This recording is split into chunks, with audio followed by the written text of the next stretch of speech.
Жизнь человека состоит из простых вещей. Что носили наши предки, как они проводили свободное время, какую музыку они слушали. Иногда детали могут сказать больше, чем научное обобщение. Зачем медведей учили танцам с Маргонской академией? Что делают в белорусском фольклоре рыцарские баллады куртуазной Франции? Почему белорусы шли в бой под звуки волынок? И что заставило умолкнуть белорусские мелодии в 17 веке? Музыка как общение с небом. Музыка как социальное воззвание. И, наконец, музыка как способ лучше понять наше прошлое в программе «Альба Рутения. Звучание времени».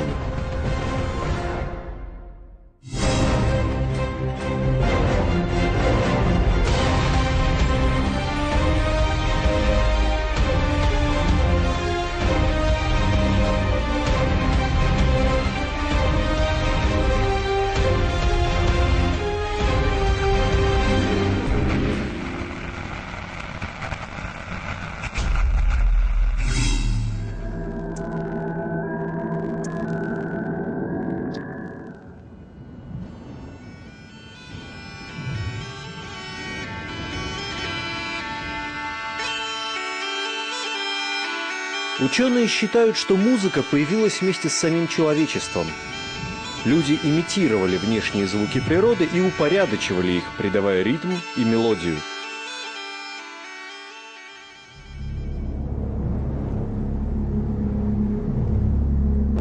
В древности музыка была орудием религии. Звук не знал границы расстояний.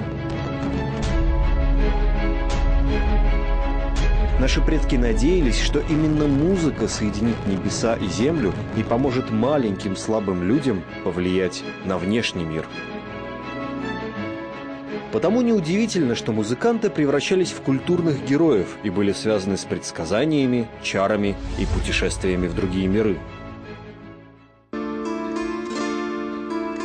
Специальные песни и музыкальные инструменты сопровождали самые главные, узловые моменты человеческой жизни – рождение, свадьба, смерть. Люди сеяли зерно, собирали хлеб, воевали и веселились, и для каждого действия была своя мелодия и своя музыка. Со временем начали появляться и первые профессиональные музыканты. Часто это были увечные люди, которые не могли зарабатывать себе на хлеб обычным способом. Так, например, Гомер, согласно легендам, был незряч. Слепыми были и многие славянские музыканты. Рапсоды у греков, барды у кельтов, у скандинавов скальды и гусляры у славян. Они не просто развлекали людей песнями, они были хранителями традиций и преданий. До того, как люди научились фиксировать знания с помощью букв, сведения об истории и религии заучивались музыкантами наизусть и передавались в сагах, былинах и сказаниях. В древности часто использовались струнные инструменты, которые позволяли играть и одновременно петь. На Руси музыканты пользовались гуслями. Среди них было много слепых исполнителей, которым требовался поводырь. Большое количество незрячих певцов некоторые историки объясняют влиянием Византии.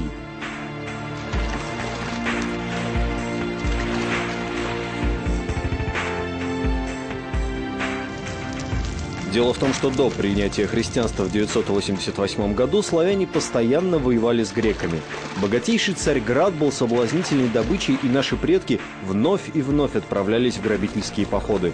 Войны проходили с переменным успехом, и наши предки временами попадали в плен и подвергались казни. При этом в Византии существовало еще одно, более гуманное наказание для побежденных – ослепление. В основном, в народном восприятии таком в основном эти все бродячие певцы, они остались именно в слепом состоянии, скажем. То же самое было ведь и на Украине в 17 век, 18. То же самое казаки, потерявшие зрение где-то в сражении или где-то как-то еще в плену. Тоже потом ходили со своими бандурами, один какой-нибудь мальчик-поводырь, а дальше слепой музыкант. Из-за грабительских походов на территорию Киевской Руси рекой текло византийское золото, а после принятия христианства Византия стала для славян источником культуры.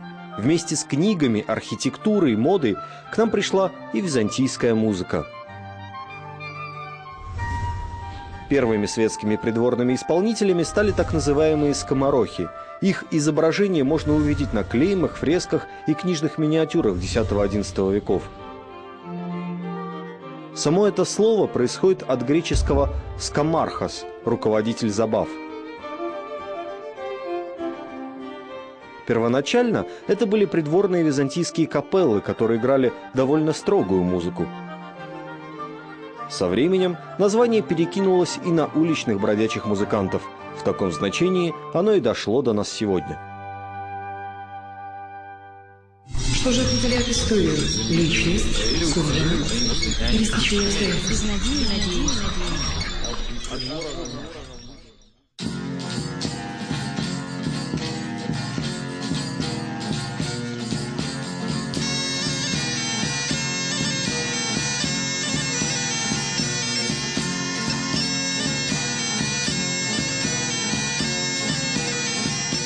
У 16 стагоддзі скамарохі вельмі шырока распаўсюдзіліся на землях Беларусі. Яны не толькі спявалі, але і выконвалі акрабатычныя трукі, паказвалі лялечныя прадстаўленні, жангліравалі. А самай знакамітай забавай скамарохаў былі мядзведжыя пацехі.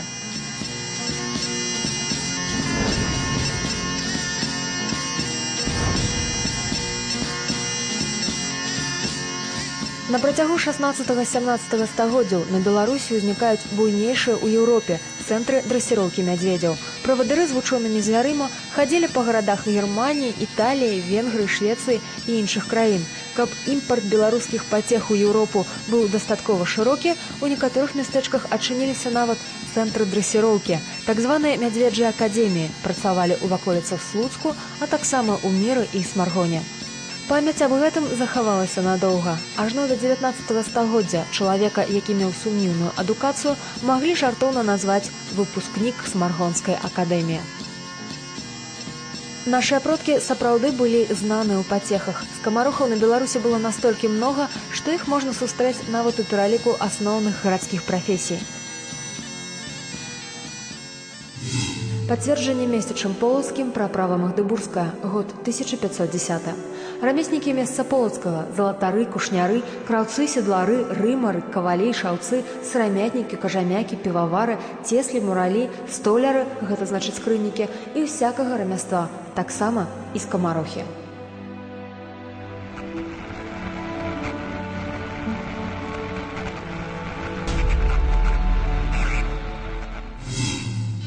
У 16 стагоддзі музыка Беларусі перажывала так званы «залаты век». Вялікае княства Літоўскае адрознівалася свабодай поглядаў на рэлігію і мастацтва, таму тэрыторыя краіны ператварылася ў эксперыментальную пляцоўку. Музычныя стылі розных нацыянальнасцяў, розных сацыяльных слаёў і розных жанраў нібы сцякаліся ў адзін кацёл, дзе і пераплаўляліся ў беларускую музыку. Яшчэ з часоў Вітаўта усталяваліся трывалыя музычныя сувязі з Прусіяй і германскімі княствамі. Калі вялікай княгіняй стала італьянка Бонна Сфорца, у нас пачаў адчувацца і італьянскі ўплыў. Напрыклад, часцей загучалі класічныя інструменты – скрыпкі і віёла.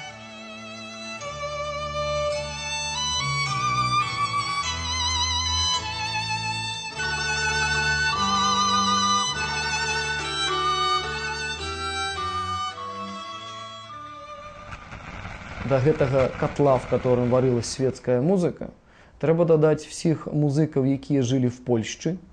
І в 16 стагоддзі варта пра гэта казаць. Традыцыі склалася, калі прыдворныя і каралеўскія музыкі праходзілі стажыроўку пры дварах магнатаў ВКЛ.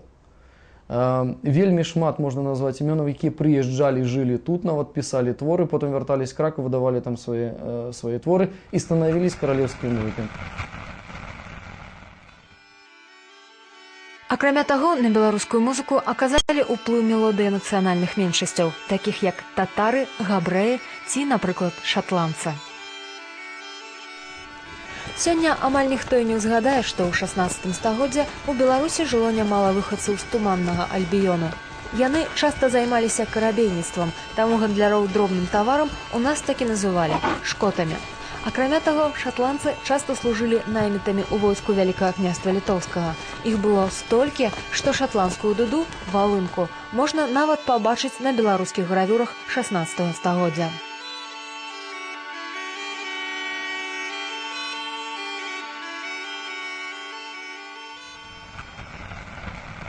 Народная музыка вельмі моцна ўплывала на светскую музыку, як ні дзіўна. ВКЛ гэта унікальная краіна, дзе народная музыка ўплывала нават на творы камерныя. Кавалі, хто напісаў Кавалі, я не памятаю, які з кампазітараў ВКЛ 16-годдзя, але, напрыклад, сюіта Кавалі абсалютна заснавана на народных мелодыях. Потым на народных мелодыях заснавана немало твораў з полацкага сшытку. Яны там з'яўляюцца ўжо ў форме перапрацаванай, ужо светскай, але крыніцы народныя там абсалютна вядомыя, відавочныя ў такіх танцах, як вітаны, выхадзоны і гэтак далей. Ганец і іншых. Трытон, цюпа, іншыя танцы.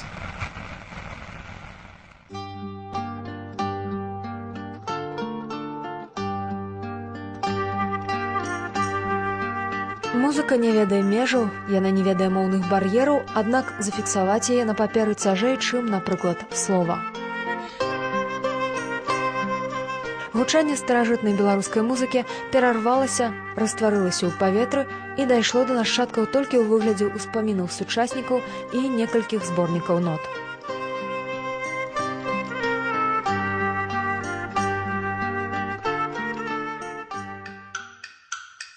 Як гэта магло адбыцца?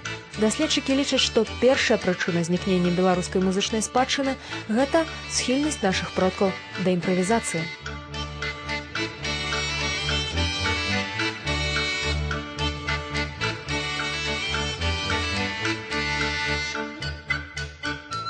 Сёння музыкам лічыцца той, хто здольны граць па нотах, а ў сярэднявеччы і ў эпоху рэнесансу амаль кожны з выканаўцаў быў яшчэ і кампазітарам.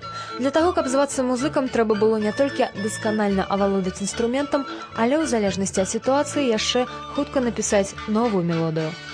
Мала таго, выканаўцы таго часу лічылі за ганьбу двойчы граць адну і тую ж мелодыю адным і тым жа людзям.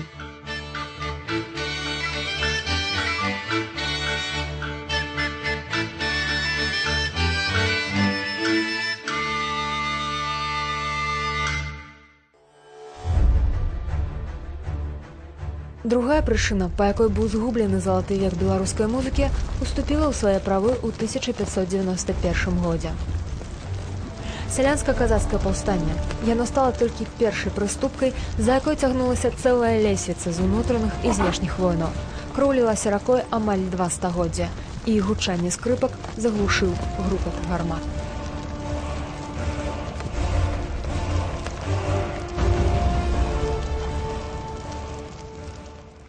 Вайна сярэдзіны 17 стагоддзя і паўночная вайна, так званая паўночная вайна, падчас якой 5 войскаў па тэрыторыі Вялікага княства хадзілі і змагаліся паміж сабой.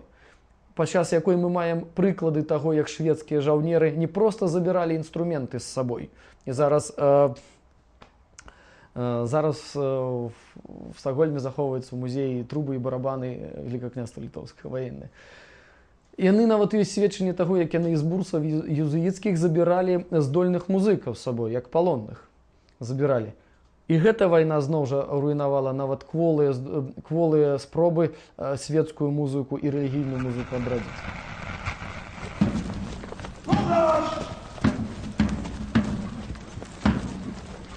Як гэта не дзіўна, на вайне таксама не абыходзілася без музыкі. Справа ў тым, што для сярэднявечных палкалодцаў трубы і барабаны служылі заменай сучасных рацый і палявых тэлефонаў.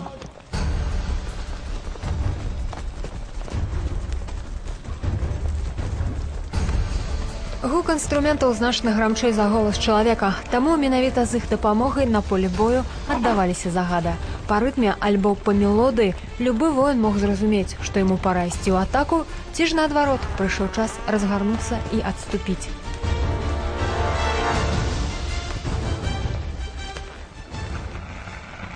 І любы вайсковец разам з навучаннем валодаць зброяй абавязкова вучыў весь набор вайсковых сігналаў. Інакш без гэтых сігналаў ён не мог падчас бітвы дзейнічаць. Сігналаў было шмат, сігналы былі розныя, барабаны, трубы, я не беру парадную музыку, сігнальную музыку. Вось, часам званы на ратушах і на касцёлах, царквах таксама падавалі сігналы. Вот вайсковая музыка – это унікальная рэч.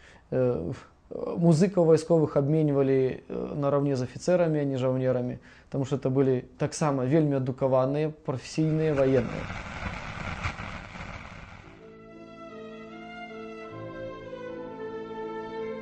Толькі пасля 1725 года, калі скончылася паўночная вайна, на тэрыторыі Беларусі выдалася 80 мірных год. І гэты час стаў музычным рэнесансам. З-за войнаў беларусы прапусцілі эпоху барока і адразу шагнулі ў класіцызм. Паўсюль гучалі оперныя арыі, сімфоніі і балетная музыка. Мастацтва пачало буйна квітнець. Сярод беларусаў з'явіліся яскравыя імёны кампазітараў, віртуозных выканаўцаў і музычных крытыкаў. Сярод цэлага шэрагу культурных дзеячаў, майстроў гучання, самым знакамітым быў, безумоўна, Міхал Кляфас Агінскі. Як і ў сям'і Моцарта, уся сям'я Агінскіх была музычна адорана. Сястра кампазітара Юзефа, а таксама дзеці, унукі і праўнукі князя альбо гралі на розных інструментах, альбо былі самі кампазітарамі.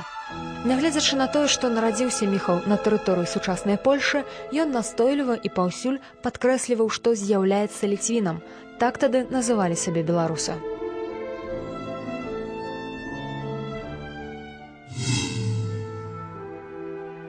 З мемуараў Міхала Кляфаса Агінскага. Самыя знакамітыя роды ў Польшчы паходзяць пераважна з Літвы. Чартарыскія, радзівілы, агінскія, сапегі, тышкевіча – гэта ліцвіна. Паходзячы з ліцвінскага роду, я нарадзіўся за 7 міль ад Варшавы. Гордыя сваім паходжаннем, ліцвіны хоць і злучылі свае правінцыі з Польшай, але захавалі свае звычаі, свой грамадскі кодекс.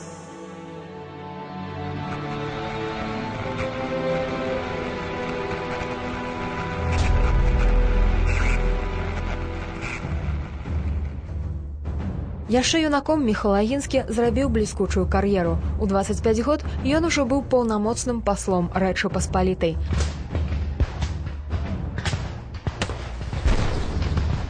Падчас паўстання Касцюшкі ён, як сапраўдны патрыёт, узяў у ім самы актыўны ўдзел.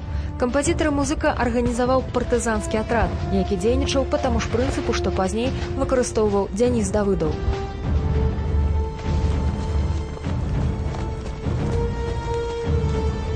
На свае грошы Агінскі ўзброіў цэлы батальён егераў. Яны па сутнасці партызанілі ў тыле праціўніка, наносячы хуткія, але балючыя ўдары.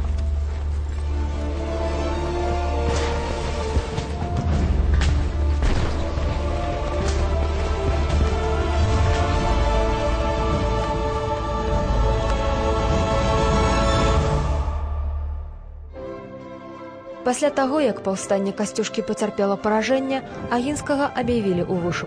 За яго галаву абяцалі вялікую ўзнагароду. Для таго, каб пазбегнуць Сібіры, Міхал Кляфас быў вымушаны перапрануцца ў касцюм слугі. Пад чужым абліччам, у свіце спадарыні Солтан, ён пакінуў краіну. Лічыцца, што менавіта тады і быў напісаны самы знакаміты твор Агінскага – паланэз «Развітанне з радзімай».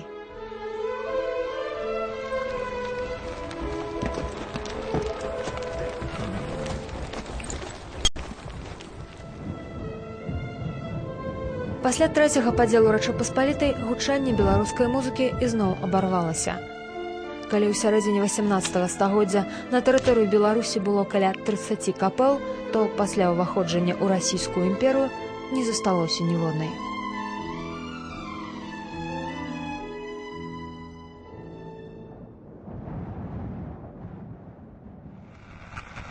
Пасля ўвахода в расійскую імперыю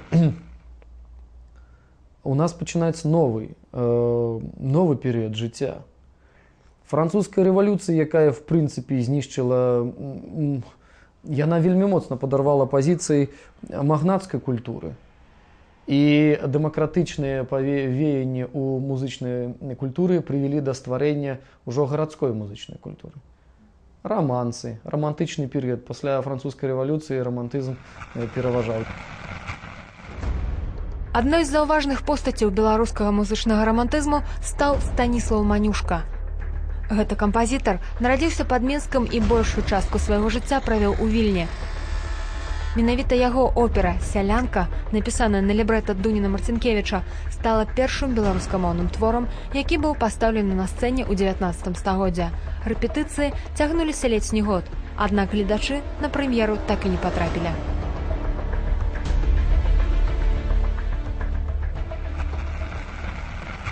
Паўстанне Касцюшка і шляхецкае 830-31 гадоў. Гэтыя паўстанні прывялі да вельмі жорсткай сітуацыі тут на Беларусі, і жорсткая палітычная сітуацыя адбілась і на музычным мастацтве. Вялікія тэатры, вялікія оперныя пастаноўкі да другой паловы 19 стагоддзя яны не маглі адбывацца па той прычыне, што гэта былі масавыя мерапрыемствы. І нават «Сялянка», опера «Сялянка» Дуніна Марцінкевіча з такімі жахамі ставілась, з такімі перашкодамі ставілась. В апошні дзень при расследных афішах продадзеных билетах яна была забаронена. І паплечнікі Марцінкевіча хадзілі просто па кватэрах па Мінску і запрашалі прыйсці.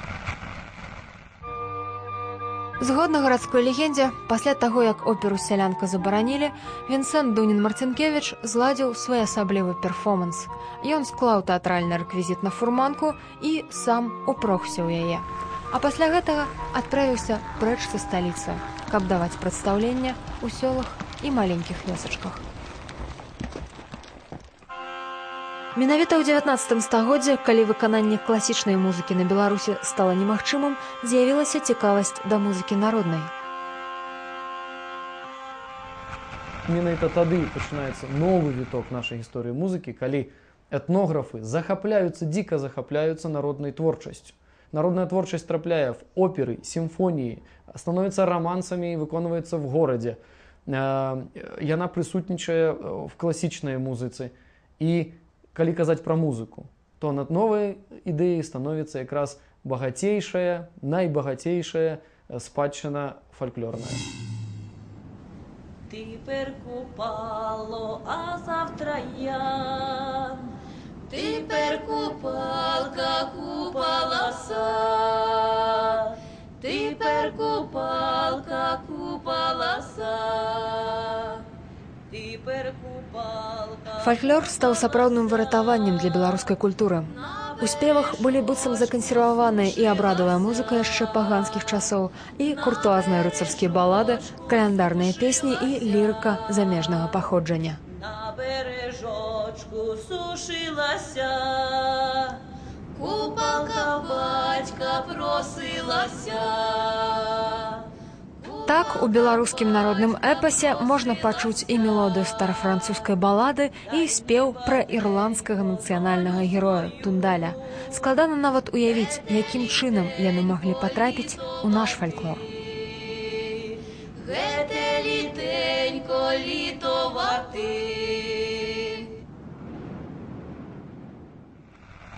Справа ў тым, што народная музыка – гэта такая бочка. Я прашу прабачэння ва ўсіх фанатаў і ўсіх аматараў народнай музыкі. Я кажу ў вобразным сэнсе, куды трапляла всё і захоўвалася всё. Мы в народнай музыцы маем баладу пра рыцара Байду. Балада складзеная пра Зміцера Вішнявецкага, які змагаўся з туркамі, і потым туркі ўзялі в палон гістарычная асоба. Гэта рыцарская балада. Яна трапіла в народную культуру. Таму беларускі фальклор стаў выратаваннем проста для нашага народу у момант пераўвасаблення старой нацыянальнай ідэі в новую і прыстасавання да новага часу, до 19 стагоддзя.